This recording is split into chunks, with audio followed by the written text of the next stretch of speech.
If you're getting married, would you rather have Tupperware or a house, or maybe both? Here's how.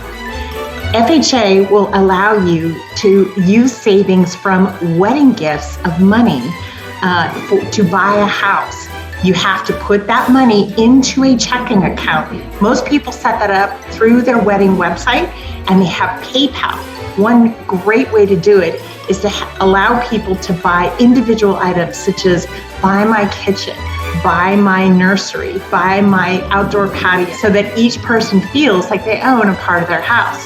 Then you use that money in the checking account to actually for a down payment on a home. So, which is only 3.5% of the purchase price. Very low. When you finally move in, you can have an open house party, and that's when you get all the Tupperware you always wanted on your bridal registry. It's a great way to get both the house and all the Tupperware you would normally get for your wedding registry. Talk to us about getting